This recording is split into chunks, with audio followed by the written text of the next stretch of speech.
اعوذ باللہ من الشیطان الرجیم، بسم اللہ الرحمن الرحیم۔ دوستو، آپ کا ہوسٹ احسان اللہ لاشاری آپ کی خدمت میں حاضر ہے۔ آج ہم ڈسکس کریں گے BRI یعنی belt and road initiative after CPEC جب شامل ہوا، یہ ہماری دوسری ایپیسوڈ ہے۔ پچھلی جو ایپیسوڈ تھی وہ ہم نے وداؤٹ سی پیک کو جو BRI ہے اس کو ہم نے ڈسکس کیا تھا کہ جب سی پیک شامل نہیں تھا تو BRI کیسی تھی، پھر جب سی پیک شامل ہوا تو BRI کی کیا شکل بنی، وہ آج ہم انشاءاللہ تعالی ڈسکس کریں گے۔ کیونکہ سی پیک نے ایک مکمل تبدیلی کر دی BRI میں، یعنی بیلٹ اینڈ روڈ انیشیٹو میں۔ بیسیکلی جو سی پیک ہے اس سے BRI کی بھی اہمیت بڑھ گئی، تو اس وجہ سے چائنا جو ہے نا وہ بہت زیادہ اس پہ خوش ہوا۔ میں اگر اس کی تھوڑی سی آپ کو ڈیٹیل عرض کروں، جو زرداری صاحب کا ٹینیور تھا ان کے آخری دنوں میں جو چائنا کے ساتھ معاہدہ ہوا ہمارا گوادر بندرگاہ کا، اس سے پہلے سنگاپور کے پاس گوادر بندرگاہ ہوتی تھی، سنگاپور کے ساتھ ہمارا ایگریمنٹ ختم ہوا۔ انہوں نے کوئی کام نہیں کیا گوادر بندرگاہ پہ، کوئی ایکسٹینشن نہیں کی، کوئی پروگریس نہیں کی۔ پھر اس کے بعد ہمارا جو ایگریمنٹ ہوا چائنا کے ساتھ، اس میں پھر ایگریمنٹ تو ہو گیا لیکن اس پہ کوئی پروگریس نہیں ہوئی۔ لیکن جب نون لیگ کا دور آیا 2013 میں، انہوں نے پھر اس پہ سوچا کہ اس کو ہم کیوں ہم اگر اس کو ایکسپینڈ کر دیں، یعنی اس کو مزید کوئی بہتر صورتحال اگر اس کی ہم کر سکیں، تو انہوں نے اس پہ سوچ بچار کی، اور انٹرنیشنل کنسلٹنٹ کچھ لوگ تھے ان کے ساتھ بھی انہوں نے مشاورت کی، اور احسان اقبال کی اس میں بہت زیادہ کاوش تھی جو نون لیگ کے ہیں۔ انہوں نے پھر ایک پروجیکٹ لانچ کیا سی پیک کے نام سے، چائنا پاکستان اکنامک کوریڈور۔ تو پھر اس کے بعد جو میں آپ کو اگلی قصوں میں بتاؤں گا کہ صرف سی پیک نہیں ہے BRI کے ساتھ جڑا ہوا، اور بھی بہت سارے پروجیکٹ ہیں جو BRI کے ساتھ جڑے ہوئے ہیں، لیکن جو BRI کا پائلٹ پروجیکٹ ہے وہ صرف سی پیک ہے۔ یعنی اس جیسا کوئی بھی پروجیکٹ چائنا کے پاس نہیں ہے جو سی پیک کے مقابلے کا ہو۔ سی پیک ایسی ایک سمت متعین کرتا ہے BRI کی، پوری دنیا اس کے کنٹرول میں آ جاتی ہے، اور چائنا کی جو مارکیٹس ہیں وہ ایشیا سے لے کر افریقہ اور یورپ تک پھیلی ہوئی ہیں۔ تو ہم انشاءاللہ تعالی آج ڈسکس کریں گے کہ BRI پوسٹ سی پیک کیسا ہوا اور اس میں کیا کیا تبدیلیاں آئیں، تو ہم انشاءاللہ تعالی آج یہ ڈسکس کریں گے۔ آئیے چلتے ہیں ہم نقشے پر اس حوالے سے گفتگو کرتے ہیں کہ کس طرح تبدیلی ہوئی اور سی پیک کی کیا اہمیت تھی جس نے BRI کی ساری جو فزیک تھی وہ تبدیل کر دی۔ تو آئیے چلتے ہیں ڈسکس کرتے ہیں۔ جی دوستو، ہم ابھی یہ بالکل میپ پہ پہنچ چکے ہیں جو کہ پوسٹ سی پیک میپ ہے BRI کا، بیلٹ اینڈ روڈ انیشیٹو کا۔ تو آپ دیکھ سکتے ہیں جو پچھلے ہی ہماری ایپیسوڈ تھی، اگر آپ نے وہ دیکھی ہے تو آپ کو پتہ چل چکا ہوگا کہ وہ میپ سٹارٹ ہی شیان سے ہوتا تھا، لیکن یہ والا جو میپ ہے جو آفٹر سی پیک ہے، یہ فوز ہاؤ علاقہ ہے چائنا کا، وہاں سے یہ سٹارٹ ہو رہا ہے جو BRI کا پروجیکٹ ہے۔ تو یہ فوز ہاؤ سے پھر آگے جو چین کے 3 علاقے ہیں وہاں سے ہو کے آگے جائے گا۔ فوز ہاؤ سے پھر یہ جو بیجنگ ہے، ایک روٹ بیجنگ کو چلا جاتا ہے، ایک شیان کو چلا جاتا ہے، ایک پھر ڈیلیان کو چلا جاتا ہے۔ یہ 3 مرکزی شہر ہیں چائنا کے، جن سے آگے پھر یہ جو BRI کے کنیکشنز ہیں وہ بنتے ہیں۔ جو یہ آگے آپ ڈیلیان سے آگے جو یہ آپ روٹ دیکھ رہے ہیں، یہ بیسیکلی ایئر روٹ ہے، یعنی یہ ہوا کے ذریعے، ہوائی جہازوں کے ذریعے، ایروپلینز کے ذریعے، جو کارگو پلینز ہوتے ہیں ان کے ذریعے اس روٹ سے گزرا جا سکتا ہے۔ یہ اس صورت میں ہے کہ اگر اس طرف سے راستہ نہ ہو تو یہ انہوں نے ایک چائنا نے ایک آپشنل روٹ رکھا ہوا ہے کہ کوئی خدا نخواستہ یہاں اس علاقے میں جنگ ہو یا کوئی اس طرح کے مسائل ہوں تو ہماری جو سپلائی لائن ہے وہ نہ منقطع ہو، اور ہمارے پاس ایک آپشنل روٹ بھی موجود ہو۔ یہ کہ یہ سارا برفانی علاقہ ہے، یہاں پر کسی کی جو ہے نا وہ ایٹ دا لینڈ کسی کی یہاں آکوپیشن نہیں ہے، اس وجہ سے یہ روٹ بہت زیادہ سیف بھی ہے لیکن تھوڑا سا لینتھی ہے۔ یہ ماسکو کے اوپر سے ہو کر یہ روٹ بھی جا کر روٹرڈیم کے ساتھ ملتا ہے۔ اس نقشے میں یہ ڈیلیان سے روٹرڈیم کو ملا کے نہیں دکھایا گیا، لیکن یہ پورا جو میپ ہے وہ اسی طرح ہی ہے۔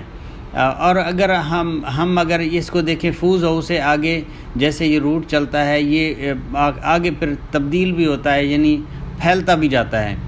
یہ دیکھیں فوزہو سے آگے پھر یہ 2 حصوں میں تقسیم ہو جاتا ہے بنیادی طور پر۔ ایک حصہ چلا جاتا ہے شیان کو، ایک حصہ چلاتا ہے بیجنگ کو، اور تو بیجنگ کو شیان کے ساتھ کنیکٹ کیا گیا ہے، پھر فوزہو اور ڈیلیان کو بھی شیان کے ساتھ کنیکٹ کیا گیا ہے۔ مرکزی ان کا جو پوائنٹ ہے وہ بھی شیان بنے گا، اور پھر شیان سے آگے آپ دیکھ سکتے ہیں قزاقستان کے ساتھ ہوتا ہوا یہ پھر جو وسطی ایشیائی ریاستیں ہیں ان سے ہوتا ہوا یہ پھر جا کر ماسکو پہنچتا ہے۔ ماسکو سے پھر آگے آپ دیکھ سکتے ہیں جرمنی پہنچتا ہے، جرمنی سے آگے پھر نیدرلینڈ کا علاقہ ہے روٹرڈیم، وہاں آ کے پہنچتا ہے۔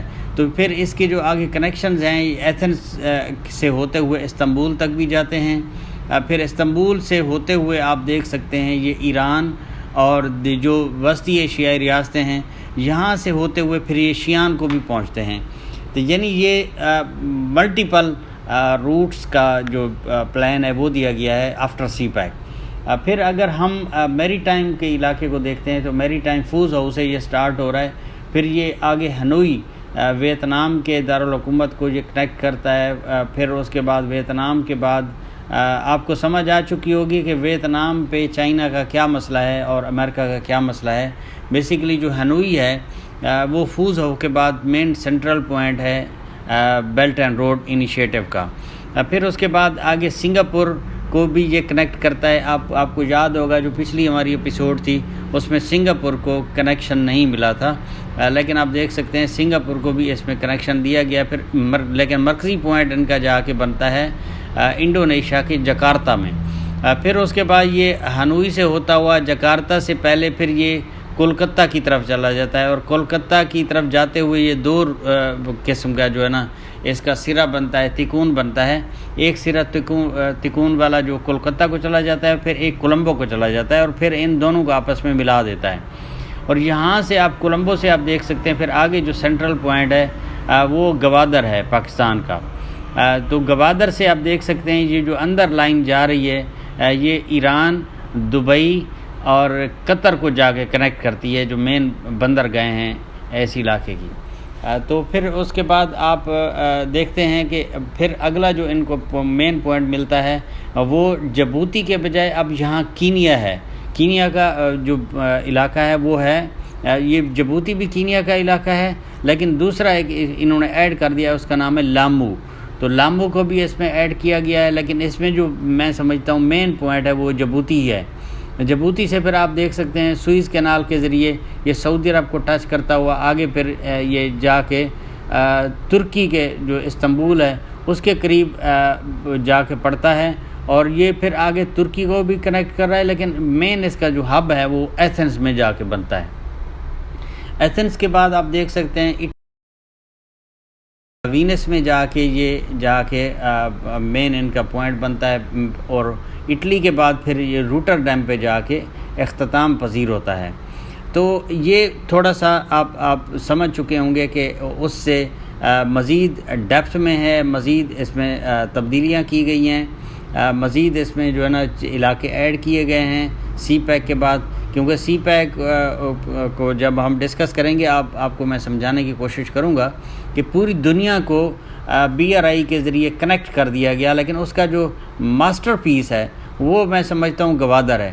گوادر کے بغیر ان کی یہ ساری محنت جو ہے نا وہ کسی کام کی نہیں ہے، چائنا کی بی آر آئی ان کا فضول ہو جاتا ہے۔ گوادر مین پوائنٹ ہے کیونکہ گوادر ڈیپ سی پورٹ ہے۔ اب جتنی بھی پورٹس آپ دیکھ رہے ہیں، چاہے سنگاپور ہو، چاہے یہ ان کی فوزہو ہو، پھر چاہے ہنوئی ہو، چاہے کولکتہ ہو، چاہے لامو ہو، چاہے جبوتی ہو، جتنی بھی بندرگاہیں ہیں دبئی سمیت کوئی بھی قدرتی بندرگاہ ڈیپ سی نہیں ہے سوائے گوادر کے۔ تو اس وجہ سے جو گوادر بندرگاہ ہے اس نے پورا ان کا نقشہ ہی تبدیل کر دیا، پوری ان کی جو ہے نا جو پلاننگ ہے اس کو بھی تبدیل کر دیا تھا، سی پیک کی جو یہ تبدیلی ہے۔ تو یہ میرے خیال میں آپ کو سمجھ آ چکا ہوگا۔ مزید اگر انشاءاللہ تعالی آپ کے کوئی سوالات ہوں تو آپ مجھے میسج کر سکتے ہیں چینل پہ، انشاءاللہ تعالی میں آپ کو جواب دینے کی پوری کوشش کروں گا۔ تو یہ آپ کو امید ہے میری جو کاوش ہے پسند آئی ہوگی۔ تو انشاءاللہ تعالی ملتے ہیں اگلی ایپیسوڈ میں، جو کہ انشاءاللہ یہ ایک دو میری اور انشاءاللہ ایپیسوڈ آئیں گی اسی حوالے سے جو بی آر آئی ہے، لیکن انشاءاللہ تعالی ہم جلدی سی پیک کے حوالے سے بھی ایک سیریز شروع کرنے والے ہیں کہ سی پیک پھر انشاءاللہ تعالی بی آر آئی کے بعد جو سی پیک ہے وہ کس طرح ہے اور پوری دنیا کس طرح جڑی ہوئی ہے سی پیک کے ساتھ۔